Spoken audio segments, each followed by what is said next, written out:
បងប្អូនទាំងអស់គ្នាជាទីស្រឡាញ់បើទោះបីជាដឹងថា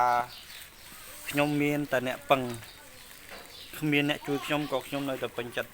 នឹងឲ្យគេពឹងដែរបងប្អូនណាក៏ពេញចិត្តនឹងឲ្យគេពឹងដើម្បីជួយគ្នាដែរបងព្រោះថាមកអាជីពដែលខ្ញុំស្រឡាញ់គឺអាជីពការចិញ្ចឹមសត្វល្អិតហ្នឹងបងប្អូនណាអញ្ចឹង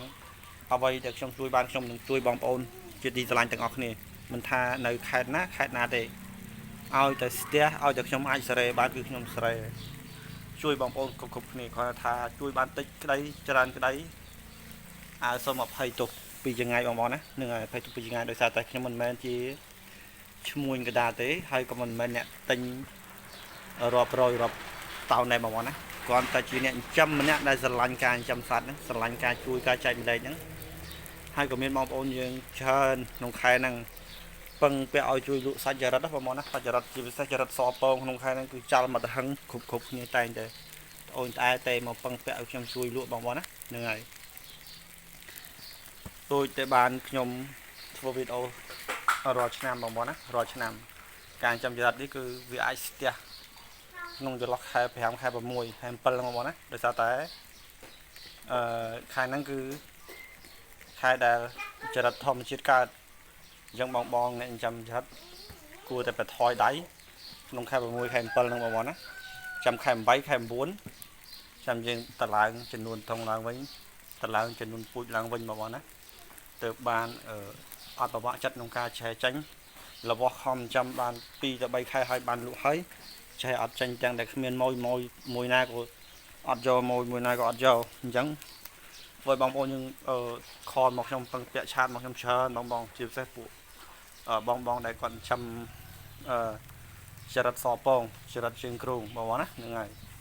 ខ្ញុំឃើញមានច្រើនណាស់ពឹងពាក់ឲ្យខ្ញុំជួយលក់បងអញ្ចឹងក៏សូមអភ័យទោសដល់បងប្អូនទាំងអស់គ្នាជួយបានប៉ុន្មានអីកុំប្រកែកុំប្រកាន់ដោយសារតែខ្ញុំអ្នកចិញ្ចឹមធម្មតាសាមញ្ញម្នាក់ដូចតែបងប្អូនឯនេះទេអញ្ចឹងអ្វីដែលជួយបានក៏ជួយអ្វីដែលជួយមិនបានក៏អធិស្ឋានផងបងប្អូនណាអញ្ចឹងសម្រាប់មួយតូចមួយធំមួយដុំមួយរីអី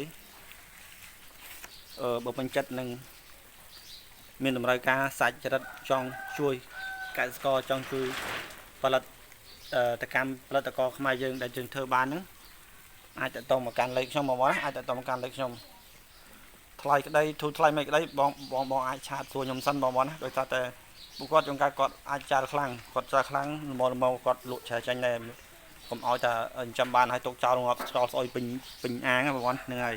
អញ្ចឹងបងអាចតតមកសួរខ្ញុំបងប្អូនណាអាចតតមកសួរខ្ញុំមួយតូចឲ្យមួយធំមួយដុំមួយរៀកឲ្យបងប្អូនណាអាចនិយាយចោះច្រើនគ្នាដើម្បីឲ្យជួយកសិករអ្នកចិញ្ចឹមយើងបងប្អូនណាហ្នឹងហើយអញ្ចឹងវីដេអូនេះអត់មានអីច្រើនទេបងប្អូនណាបងមួយតូចមួយធំមានចំណាអារម្មណ៍ចង់បានពូជចរិតសាច់ចរិតបងប្អូនណាកំពុង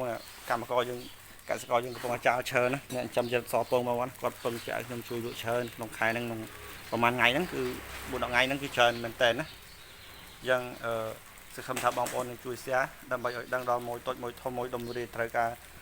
ចរិតសពងយកទៅប្រពងយកទៅចាំយកទៅលក់ដុំលក់រីហ្នឹងអាចតតមកកាន់ខ្ញុំបានបងប្អូនណា